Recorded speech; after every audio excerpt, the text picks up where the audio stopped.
Think about the last time you, quit a job. Oh. Or maybe moved out of an apartment you'd lived in for years. Right, yeah. There's a universally understood ritual to it, isn't there? Yeah. You pack your things into a cardboard box, Mm. you hand over your keys or your security badge, you walk out the door. Which is it done? Exactly. You're done. That specific version of you, the person who sat at that desk or cooked in that specific kitchen, essentially just ceases to exist. Right, the chapter is closed. Yeah. You move on, and reality just kind of neatly stitches itself back together behind you. It's a very comforting, linear way to view identity. You know, you leave the physical space, and the persona you inhabited in that space is just left behind. It's categorizable. But then you step into the world of acting. Oh, man, yeah. And specifically, you look at actors who inhabit a single iconic character for years, like sometimes over a decade. Which is a massive chunk of your actual life. Totally. Right. And suddenly, that neat little cardboard box gets blown completely apart. We are looking at a psychological landscape that is completely uncharted. Yeah. Like if you play a character for 10 years and millions of people invite that character into their living rooms every single week. Yeah, what happens? Right. When the director finally yells, "cut," for the very last time, does that character actually die? Or do they, go somewhere else? It challenges the fundamental architecture of how we perceive reality. It really does. Because are we just talking about memory, or are we talking about the creation of an actual independent, energetic entity? And that is the exact threshold we are crossing today on this deep dive. Welcome, by the way. We've got our hands on an incredibly rich, multi-layered source today. It's this interview transcript featuring the Emmy-winning actress Lisa Kudrow. Such a great interview. It really is. Yeah. She's sitting down with hosts Mayim Bialik and Jonathan Cohen. And what starts as this, fun, nostalgic look back at Hollywood, it completely snowballs. It goes so deep. Oh, it goes everywhere. We are going to trace this wild narrative thread that starts with the psychological lifespan of fictional characters, and then it winds through the dark evolution of reality TV and AI in Hollywood. Yeah, that part is wild. And then it plunges straight into the intersection of quantum physics and ancient spirituality before finally landing on real-world energy healing and emotional boundaries. It is quite the journey. Okay, let's unpack this.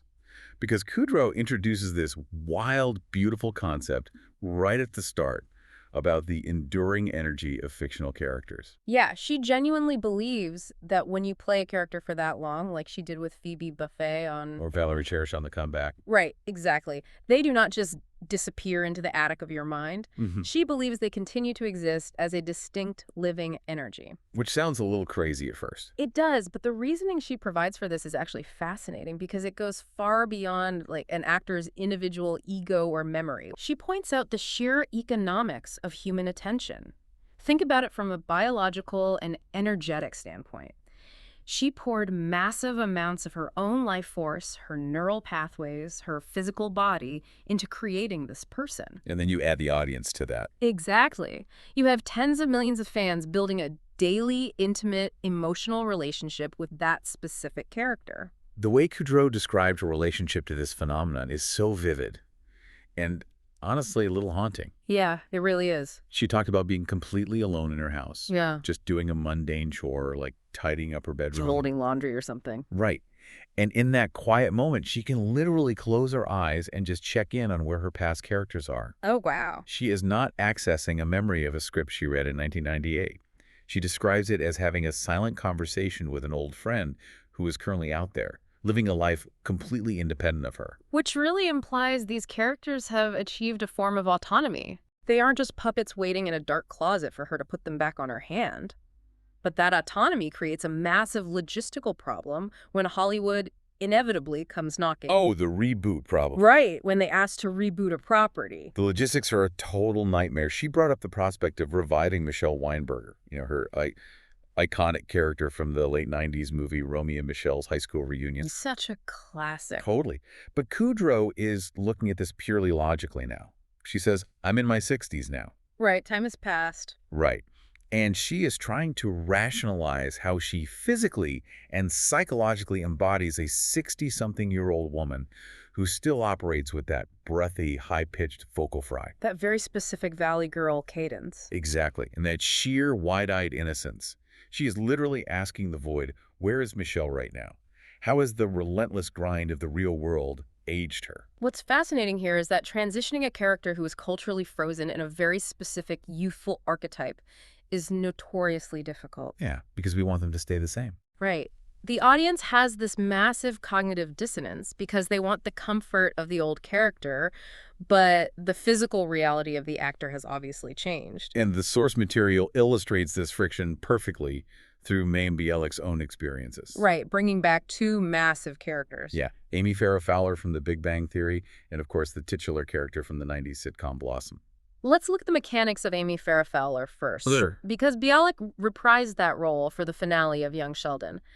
But there is a massive structural catch here that most viewers don't even think about. Oh, the multicam thing. Exactly. The Big Bang Theory was a multicam sitcom. For anyone listening who's unfamiliar with industry jargon, that means it was shot on a soundstage with 4 cameras rolling simultaneously in front of a live, breathing studio audience. Right. Young Sheldon, on the other hand, is a single cam show. Completely different beast. No audience, no laugh track, shot on closed sets. It's much more like a feature film. And Bialik describes stepping back into Amy's shoes under single-cam conditions as incredibly jarring. Because a multicam character is essentially a symbiotic organism. Yes. They do not exist in a vacuum.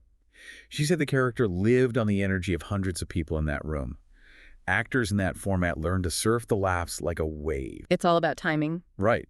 You might do a specific pivot on your heel or raise an eyebrow just to milk a secondary laugh out of the end of a punchline. And none of that micro-choreography is rehearsed on a Tuesday. No, it is born in the heat of a live performance on a Friday night. So when you take that character away from her audience, you drop her onto a quiet, sterile, single-cam set, it feels like you've just sucked the oxygen right out of the room. Yet, despite that sterile environment, the internal psychological architecture Bialik had built for Amy remained completely intact. It's basically muscle memory. Exactly. She noted that the voice and the highly specific posture instantly recalibrated in her body.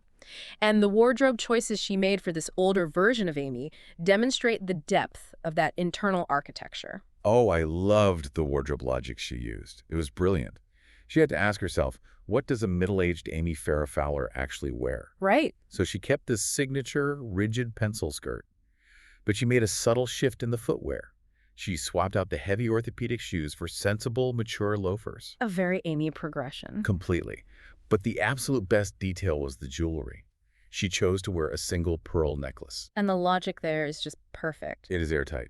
She said that if, at some point in their marriage, she instructed Sheldon to buy her something nice, maybe some pearl jewelry, Sheldon would take that instruction with terrifying literalness. And purchase exactly one single pearl. Yes, exactly one phone. That is what a decade of character immersion looks like. It's a psychological profile so dense it can autonomously make shopping decisions. It's amazing. But while the return of Amy Farrah Fowler was a success, Bialik's attempt to resurrect Blossom ran into a massive, impenetrable cultural wall. Yeah, this part was rough. Because Bialik and the original creator of Blossom had a very clear vision for a reboot. But they deliberately did not want to make it a multicam sitcom. Right. They pitched a single-cam dramatic exploration of a woman from that specific latchkey generation navigating adulthood.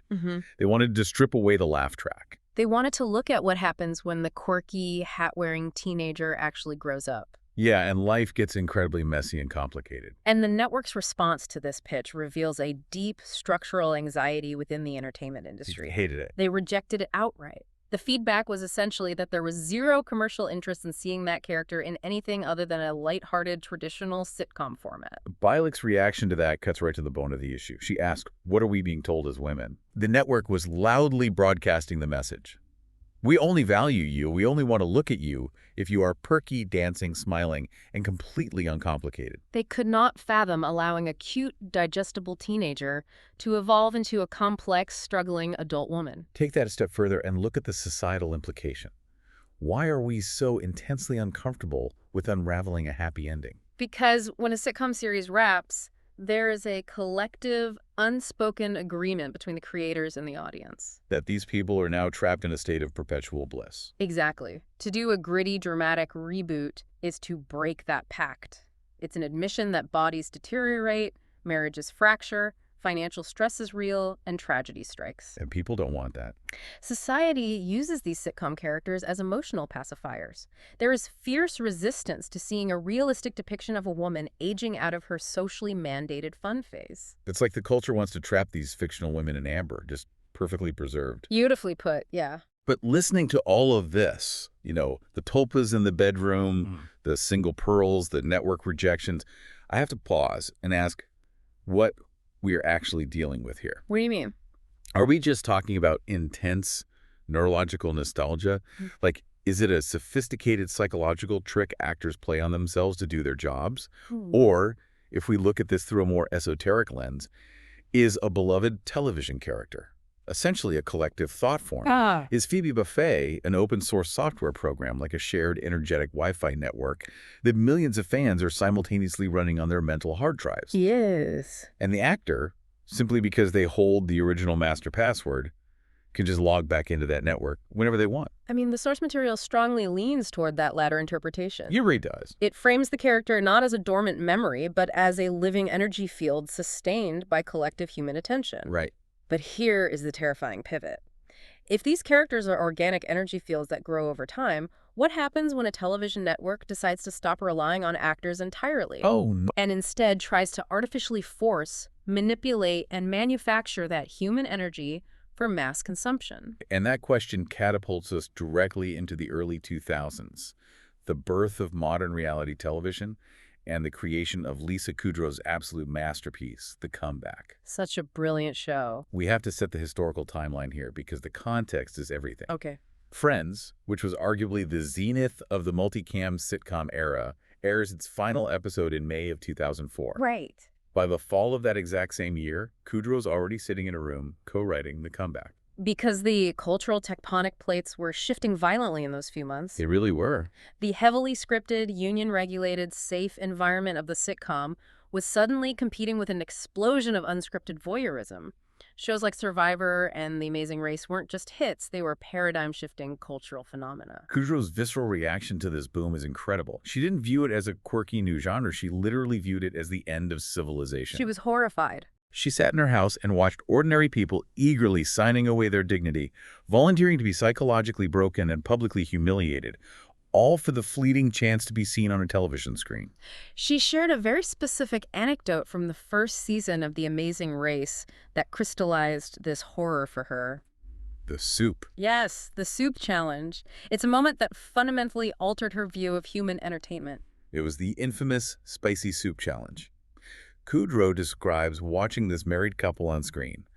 The challenge requires them to eat a bowl of soup that is so intensely, painfully spicy that their bodies are completely rejecting it. Right, physical rejection. The woman is sobbing. She is physically choking. There is a plastic bucket placed conveniently next to her, and she is violently vomiting into it. Oh. And while this woman is throwing up, her husband is screaming in her face to get it down so they don't lose the game. Just brutal. Kudrow is watching this in her living room, realizing with absolute dread, this is it. This degradation, this active televised destruction of human empathy is now what we consider mass entertainment. Consider the stark contrast. Kudrow had just spent a decade on Friends.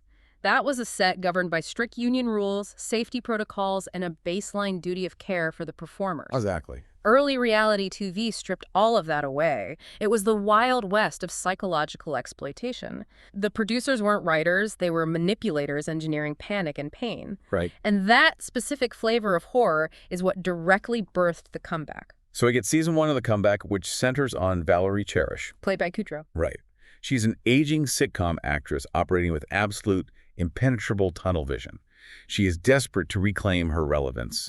But the fictional network is terrified she isn't interesting enough on her own, so they force her to shoot a behind-the-scenes reality show simultaneously with her new sitcom. Valerie is the ultimate tragic vehicle for Kudrow's critique. She is willfully, painfully blind to how she is being butchered in the edit. It's so hard to watch sometimes. It really is. The reality camera crew, led by a manipulative producer off-screen, is constantly framing situations to make Valerie look desperate, foolish, and pathetic, solely to harvest the most dramatic footage possible. But the abuse isn't just coming from the reality cameras, it's coming from the sitcom set itself. Enter the showrunner character, Paulie G., played brilliantly by Lance Barber. Oh, he is awful. Paulie is a profoundly cruel, punishing, misogynistic presence, and the backstory Kudrow created for him is vital. Paulie originally pitched a gritty, single-cam HBO-style show about messy, sexy women in their 40s, Right. but the network executive stepped in, neutered his vision, and said, no, we want a multicam. Make it broad, make it like Friends. Because that's what sells. Exactly. On top of that, they forced him to cast Valerie, who is this aging sitcom relic because of the lucrative reality show tie-in. Hmm. So Paulie's creative soul is essentially being crushed, and he processes that trauma by taking all of his festering rage out on Valerie. This is where Kudrow makes a crucial distinction in the interview. What about the Friends rumors? Yeah. When the show aired, many critics assumed this abusive showrunner was a thinly veiled parody of one of the creators of Friends. Right, which she shut down immediately. Vehemently rejected it. She stated that the Friends set was remarkably supportive and the cast and crew genuinely protected each other. So where did Paulie G come from? Paulie G wasn't based on her direct experience. He was an amalgamation of the broader, toxic reality of the industry at that time. She specifically pointed to a very real, very ugly lawsuit filed by a writer's assistant on Friends regarding inappropriate, sexually explicit language and behavior in the writer's room. Oh, right. That lawsuit is a massive piece of Hollywood history. Went all the way up to the California Supreme Court. Yes. And the final ruling. The court essentially declared that highly offensive, abusive, sexually explicit language was par for the course for a comedy writer's room. Basically legalizing it. Yeah. It was legally protected as a necessary component of the creative process. Kudrow was using the comeback to hold a massive, unflattering mirror up to these horrific rules of engagement that society and the legal system had just shrugged and accepted as normal. Which is precisely why the comeback serves as such a brilliant sociological time capsule. Because they shot the subsequent seasons roughly a decade apart, the show becomes a living document of how the landscape of television and our collective tolerance for cruelty evolved in real time. It's so smart. Fast forward a decade to season 2. The entire ecosystem has shifted. The loud, laugh-track multicams are dead. Quiet, single-camera dramedies where no one actually tells a joke are the new prestige format. Yeah, very accurate. And the trashy, voyeuristic reality shows have rebranded themselves as slick, cinematic docuseries. But the true evolution in season 2 belongs to Valerie herself. Ah, yes. The Emmys. The climax of the season places her at the Emmy Awards. She has finally, after decades of humiliation, achieved the critical validation she has been bleeding for. She is sitting in the theater, the reality cameras are aggressively in her face, and her category is moments away from being announced. The tension is insane. But her hairdresser, Mickey, who is her only genuine friend and who is battling cancer, collapsed earlier and is in the hospital. So while she is sitting there in her gown, she gets a text update about Mickey's condition. And in that split second, Valor just breaks. She snaps out of it. She stands up. She turns her back on the reality cameras, on the Emmy, on the entire manufactured illusion she has chased her entire life, and she walks out of the theater to go to hospital. The interview hosts describe this as the exact moment Valerie became a real boy, referencing Pinocchio. I love that comparison. For her entire existence, she had been a wooden puppet performing for the lens. Walking out of that theater was her severing the strings. She broke the manufactured, televised reality to finally engage with actual, painful, unscripted human suffering. But Valerie's journey isn't over. Another decade passes and they start developing season 3. And this time, Kudrow and her co-creator had to look into the crystal ball and predict what the next evolution of Hollywood toxicity looks like. And they nailed it. The answer they landed on is chillingly relevant right now. Artificial intelligence. In the conceptual outline for season 3, Valerie finally gets cast as the lead in her absolute favorite format, a traditional multicam sitcom. Her dream. It's her dream scenario, except for one apocalyptic catch. The network has fired all the humans. The scripts are being generated entirely by AI. And Valerie's initial reaction is to hold the line. She wants to stand in solidarity with the writers' unions. But she's just come off a miserable, isolating experience shooting an indie film, and the desperation creeps back in. She needs to work. She takes a meeting with the slick head of the studio, and he immediately pacifies her. He says, Valerie, relax. We still have human writers on staff. Everything is fine. But the reality of those human writers is incredibly dystopian. They aren't writing. They're employed as beards. Yeah. The studio simply hired a room full of guild card-holding writers to sit there and provide the legal illusion of human authorship, solely to appease the labor unions and prevent a strike. while the server racks do all the actual heavy lifting. That is so dark. And in Kudrow's pitch, these human writers are so deeply morally compromised and depressed by this setup that they refuse to participate in the process out of silent protest. The mechanical details Kudrow imagines for this AI writer's room are simultaneously hilarious and deeply depressing. Right.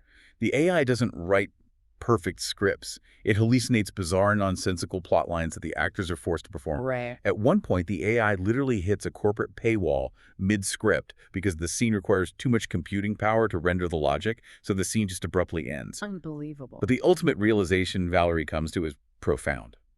She realizes that an AI can scrape the internet and spit out 1,000 mathematically structured punchlines a minute, but a punchline without context is just noise. You still desperately need a human being with a soul, with lived experience, and with a distinct point of view to curate those jokes and decide which ones actually mean something. And this brings us to the core thesis of The Comeback, and really of Valerie Cherish's entire psychology. On the surface, for 20 years, Valerie appears to be a tragic, witless victim, a punching bag for a cruel industry. Right. But she isn't. The source material points out that Valerie's delusion, her relentless, almost psychotic optimism in the face of abuse, is actually an incredibly sophisticated survival mechanism. Wow. She is not ignoring reality. She is actively bending and creating her own reality in order to survive an environment designed to destroy her. That concept absolutely leveled me. The idea that delusion isn't a cognitive failure, but a tactical tool. She's projecting a reality distortion field so powerful that it physically protects her from the toxicity of her environment. It's almost It maddening. bridges this gap between psychological coping mechanisms and something almost supernatural. Keep pulling on that thread because the implications are massive. If a human being can use their internal belief system to warp their psychological reality, what is the actual biological limit of human belief? Okay, now we're getting into it. The source material takes this exact leap, transitioning from the sociology of Hollywood coping mechanisms straight into the foundational principles of quantum physics and literal physiological science. It is the most insane, yet perfectly logical pivot in the entire transcript. They bring up a previous guest on the show, James Gladfelder, and they start mapping out this incredible convergence happening in modern thought. Yeah, this part is mind-bending. For centuries, you've had ancient religion, esoteric spirituality, abstract philosophy, and hard quantum physics all operating in complete separate silos. But right now, they are all essentially bumping into each other in the dark, turning on the lights, and realizing they're all describing the exact same elephant. The parallels are undeniable, and they focus specifically on a profound intersection between quantum mechanics and ancient Judaism. Break this down for us. Okay, so in the Jewish theological tradition, the concept of God is fundamentally nameless. The most common name used in the original text is considered unpronounceable by design. It is an acronym, a placeholder, that roughly translates to a state of being. All that was, is, and will be. Let's stop and think about that phrasing. All that was, is, and will be. When you say that out loud, it strips away the Sunday school image of a bearded man sitting on a cloud passing judgment. Totally. It sounds exactly like a physicist describing a quantum field of infinite information. It's everything, everywhere, in all possible states, simultaneously. And this theological concept maps with startling precision onto one of the most famous concepts in physics, the Heisenberg uncertainty principle. Okay, let's make sure everyone listening is on the exact same page here. Break down the Heisenberg principle for us without the textbook jargon. This is about subatomic particles, right? Yes. Imagine a subatomic particle like an electron, not as a tiny marble, but as a cloud of infinite possibilities. Okay, a cloud. The Heisenberg uncertainty principle states a fundamental limit on what we can know about this particle. Specifically, you cannot simultaneously know both its exact location and its exact speed, or momentum. Why not? Because the more precisely you try to pin down where it is, the less you can possibly know about where it's going, and vice versa. Because the very act of looking at it changes it. Exactly. Before you measure it, the particle exists in a state of superposition. It is everywhere it could possibly be all at once. It is a wave of pure potential. Right. But the moment you observe it, the moment you try to measure it and force it to declare itself, that wave function collapses into a single defined point. You gain a temporary fixed fact, but you lose the infinite potential. This connection is staggering. The ancient concept of the divine and the modern mathematical reality of subatomic particles share this exact fundamental trait. They are completely unpinnable. They cannot be contained. If you try to strictly define God with human words, you limit God. If you try to measure the quantum particle exactly, you collapse its dynamic reality. It's like trying to force a multidimensional infinite truth into a single flat, understandable human sentence. You destroy the magic just by trying to capture it. Which leads directly to what Glatfelter identifies as the core disease of the modern age. Which is? He suggests that we are currently suffering from a massive collective crisis of meaning. And the root cause of this crisis is that we have become obsessed with measuring, defining, and optimizing every single aspect of our existence. We have collapsed all the wave functions. We have stripped the mystery and the infinite potential out of the world. We really have. I mean, we track our sleep, we count our macros, we optimize our schedules down to the minute. Everything is a data point. Yes. And his proposed cure for this modern sickness is a concept called re-enchantment. Re-enchantment. It sounds like a fairy tale, but it's deeply practical. The hosts discuss it as the process of intentionally reconnecting back to a state of childhood play, to awe, to existing in the mystery without needing to solve it. Right. Letting go of the need for an answer. It's about realizing that you don't have to navigate the world with this deadly, serious, hyper-analytical rigidity all the time. Simply relaxing your mind enough to exist in a state of open observation has an empowering physiological effect on the human body. And this is where the conversation shifts from poetic philosophy to hard empirical biology. The favorite part. The source material introduces the groundbreaking work of Dr. Ellen Langer, a Harvard psychologist who provided undeniable physiological proof that our internal intentions, our beliefs, and the stories we tell ourselves literally alter the cellular structure of our biology. These studies are going to blow your mind. Let's dive deep into his famous chambermaid study from the late 1970s. Right. Dr. Langer went into several hotels and gathered a group of chambermaids. Now, she split them into two groups. The control group was simply told to go about their normal workday, cleaning rooms, changing sheets, vacuuming, business as usual. But she pulled the experimental group aside and gave them a completely different narrative framework. She presented them with a new reality. Yeah. She explained to them that their daily work, lifting heavy, sweat-soaked mattresses, carrying stacks of linens up and down hallways, pushing heavily loaded carts, that it was not just manual labor. She provided them with data showing that their daily exertion was actually a highly effective cardiovascular and muscular workout, completely equivalent to going to a gym and training. That was the only intervention. She didn't change their diets. She didn't tell them to work faster. She didn't alter their actual physical workload by a single ounce. The only thing she changed was the intention and the belief behind their physical movements. And the results of this study fundamentally challenged our understanding of the mind-body connection. After just a month, the experimental group, the Mays who simply believed they were exercising while working, showed a statistically significant decrease in weight, blood pressure, and body fat compared to the control group. Their bodies responded to the story they were telling themselves about the labor, not just the physical physics of the labor itself. Yeah. Their belief literally rewrote their biology. And Dr. Langer didn't stop there. You kept going. She orchestrated an even more profound experiment known as the counterclockwise study, involving a group of men in their late 70s and 80s. She transported them to an isolated retreat setting, essentially a repurposed monastery. But the environment was meticulously engineered.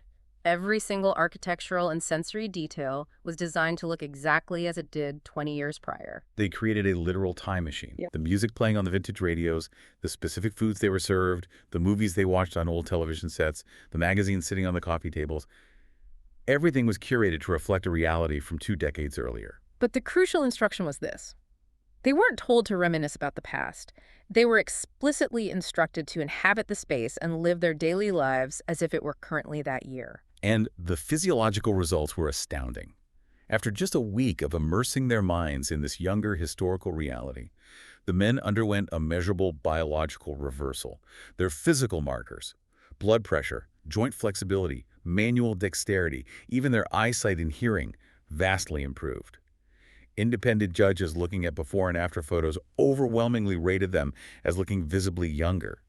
By changing the environmental data their brains were processing, their physical biology literally reverse-aged to match the new reality. It's incredible. Okay, I am fascinated by this, but I have to enthusiastically push back on behalf of everyone listening right now because my brain is looking for the loophole. Go for it. Wait, so if I just sit here at this microphone And I intensely tell myself that recording this audio is actually a grueling, high-intensity cardiovascular workout. Do I magically sweat off 2 pounds by the end of the hour? Or let's say I sit on my couch tonight and eat a pound of rich, dark chocolate.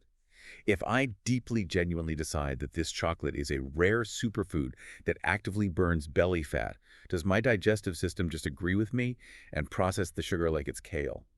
Where's the line between manifestation and madness? It's the essential question. If we connect this to the bigger picture of neurology, the distinction lies between superficial, conscious self-delusion and deep-seated foundational belief systems. You cannot simply tell your conscious mind that chocolate is a superfood if your subconscious primitive brain, which governs your endocrine system and your digestion, still firmly believes it is high-calorie junk food. Right. Can't just be a thought, it has to be a belief. The intention has to penetrate down to the foundational level of your reality. And we actually see the terrifying power of this foundational belief every single day in the medical field. You're talking about the placebo effect. Yes, but more specifically, the source material highlights its darker, much more dangerous twin, the nocebo effect. We all know that a patient can be handed a sugar pill, be told it's a powerful painkiller, and their brain will actually manufacture endogenous opioids to cure the pain simply because they believe the pill works. The nocebo effect is the inverse. Right. If you deeply believe a harmless treatment will cause awful side effects, your body will literally manifest those symptoms: nausea, rashes, fatigue, purely out of belief. Or the classic terrifying example. A doctor looks at a patient, consults a chart, and with absolute authority says, "You have exactly 3 months to live." Oh, yeah. And the patient, who might have lived for years, internalizes that timeline so deeply that their body systematically shuts down and dies on exactly that 3-month schedule. Precisely. The hosts made a staggering statistical point here. If we acknowledge that many common, widely prescribed medications are empirically proven in trials to be only about 40% effective, what is accounting for the rest of the healing? That's a huge gap. It means that our internal narrative, our foundational belief system about the authority of the doctor and the efficacy of the pill, is doing massive, heavy lifting in constructing our physical reality. Which is an immense, almost terrifying responsibility to carry. If our internal thoughts, our private fears, and our unvoiced intentions can literally alter the cellular structure and the lifespan of our own physical bodies, what happens when we take that potent energetic field and project it outward?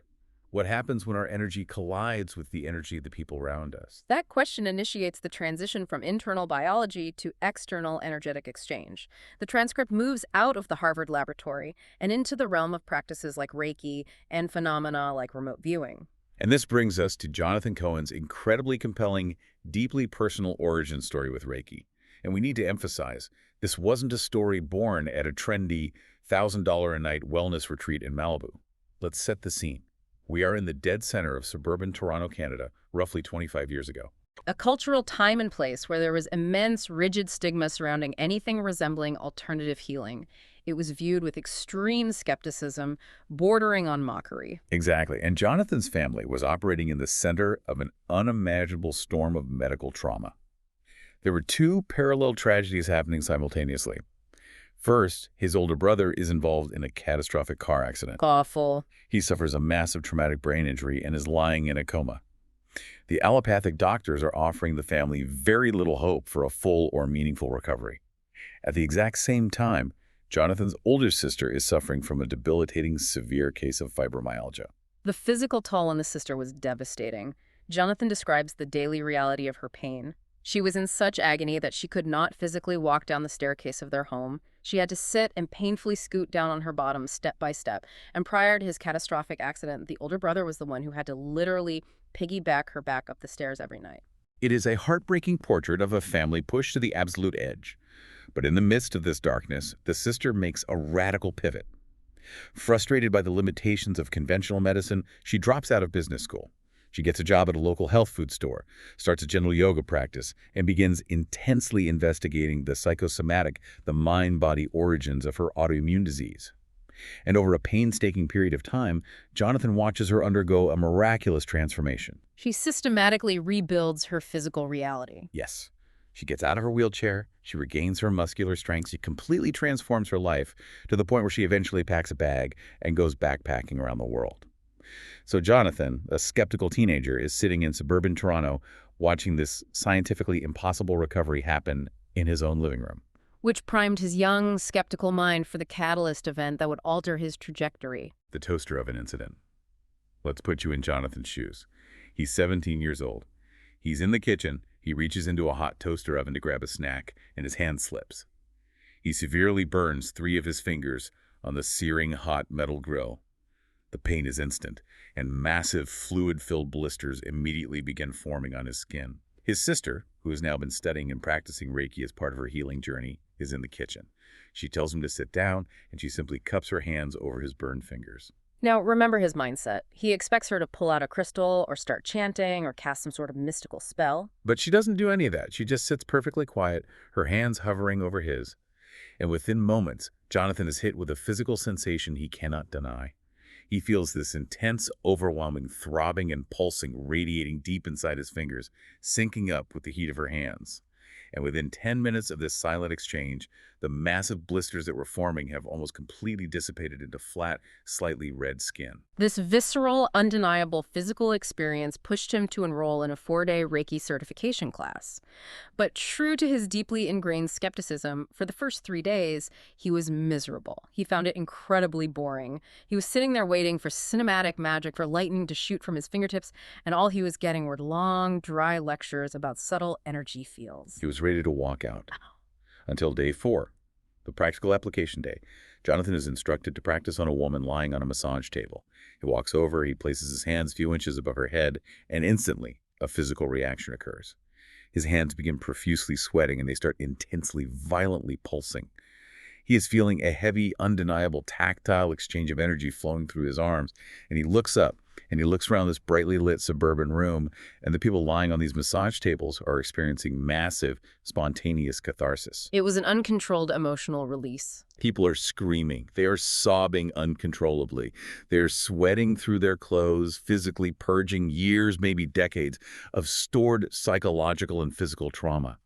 And Jonathan realized, standing there with pulsing hands, that a vast intelligence, something entirely outside of his conscious, rational mind, was guiding his hands exactly to where these structures were storing their pain. Now, in the source material, Mayim Bialik acts as the necessary scientific counterweight to this narrative, and it's a crucial pushback. Glad she did. When Jonathan tells the toaster oven burn story, she immediately interrupts. Her neuroscientist brain kicks in, and she asks, couldn't that intense throbbing you felt simply be your body's natural, localized inflammatory response to a severe burn?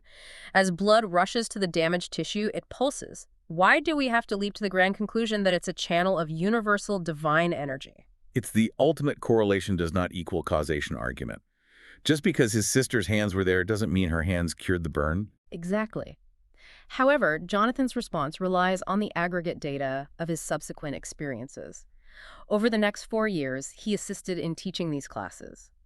He felt that exact same intense pulsing when treating people for deep emotional trauma, where there was no acute physical injury or inflammatory response present. Right. Watching the spontaneous, violent catharsis of hundreds of strangers solidified his belief that the energy exchange was an objective reality, regardless of whether the initial trigger of the toaster burn had a biological component.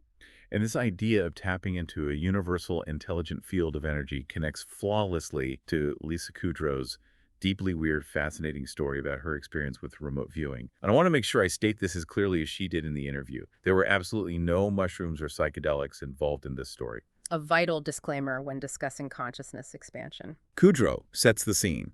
She is alone at her house, taking a relaxing bath. Her husband, Michelle, is supposedly out in the rugged wilderness of Joshua Tree, camping under the stars with a group of friends. And Lisa, sitting in the tub, decides to run an experiment.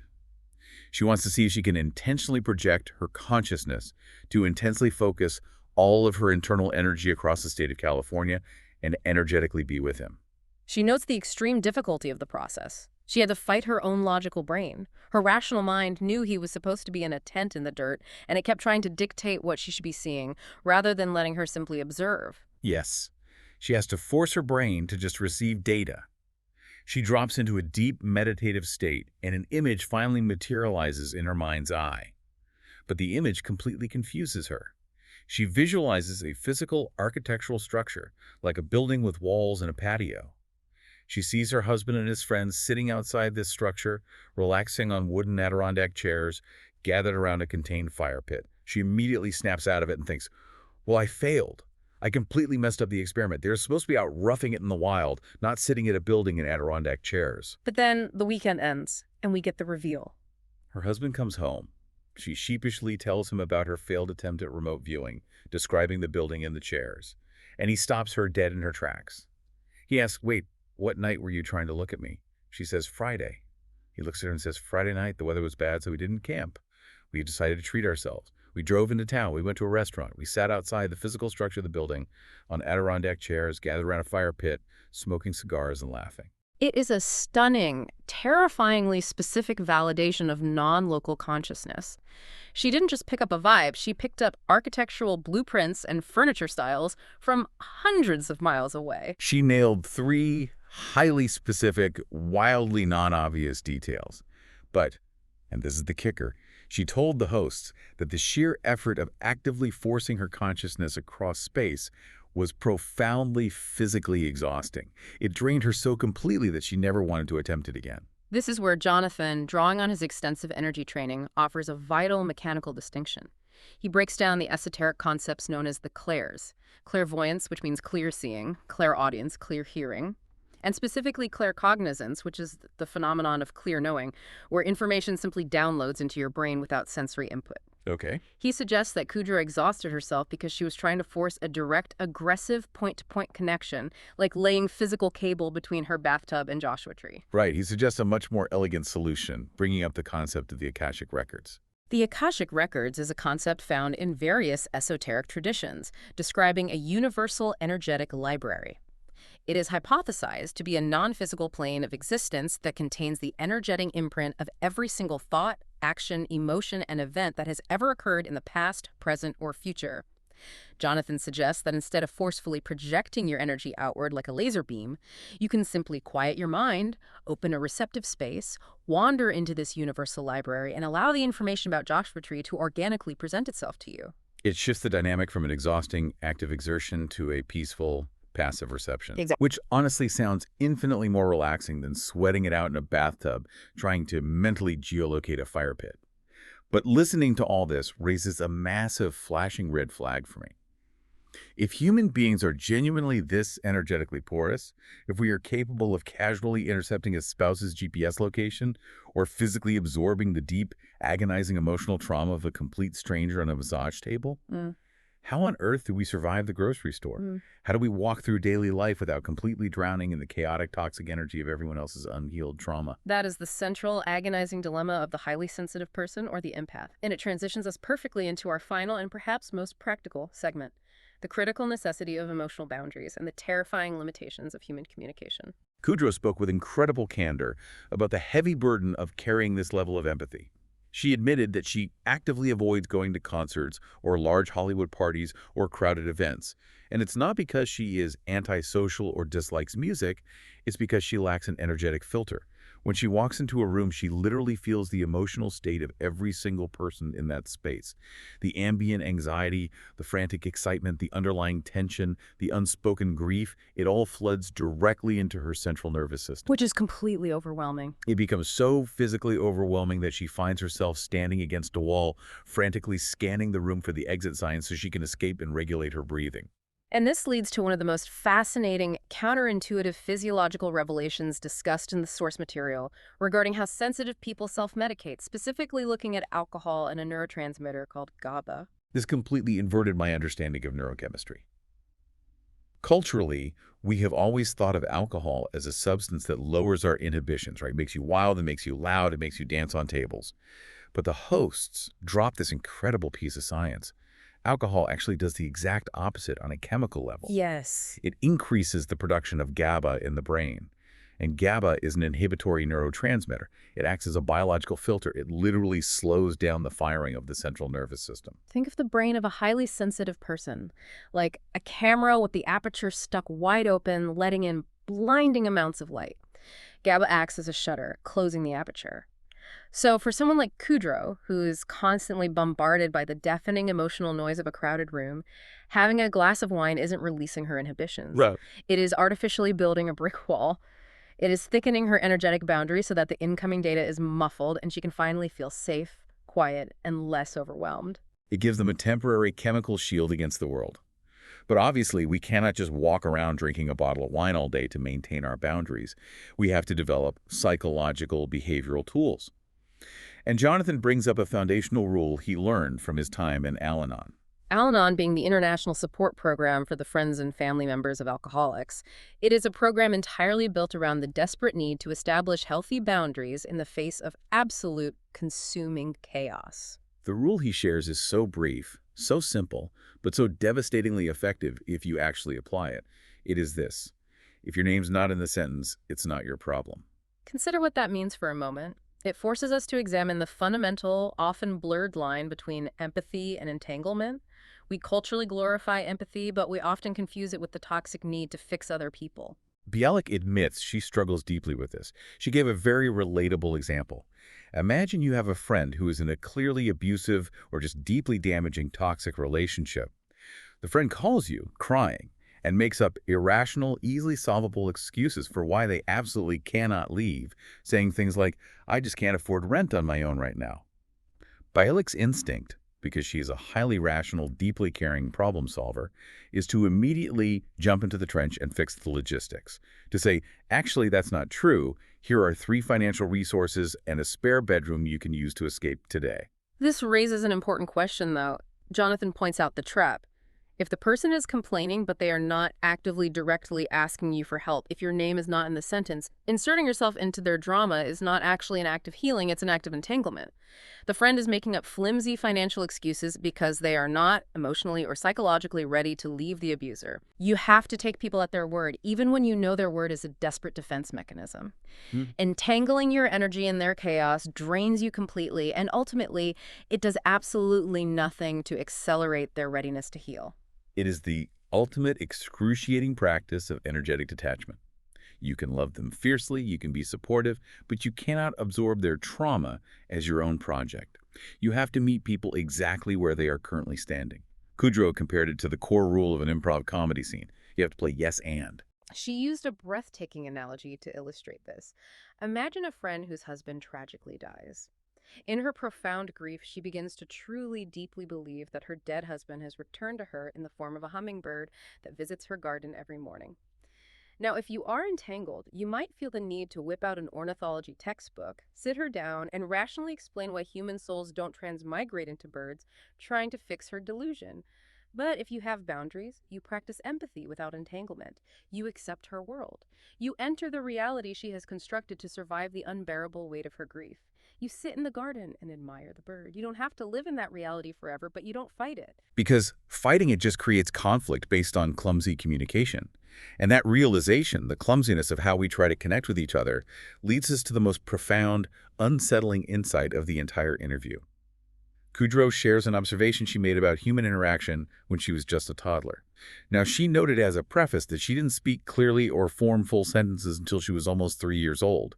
But her brain, her internal observer, was fully online and processing. She would sit there as this silent, sponge-like observer, watching the adults in her house, her older siblings, her parents, get into heated arguments. And because her brain wasn't fully entangled in the complex semantics and the verbal sparring, she was observing the raw, underlying energetic exchange happening beneath the vocabulary. Yes, she had this epiphany as a toddler. She realized that the adults, who were screaming at each other, were entirely missing each other. They were getting furious over the specific clumsy words being deployed, but they were completely ignoring the underlying intentions of the person speaking. She, as a silent child, could feel what they actually meant beneath the anger. She watched these intelligent adults tear each other apart over semantics while starving for connection. And her conclusion, formulated at 3 years old, was, "You get dumber as you get older." It is a devastating critique of human development.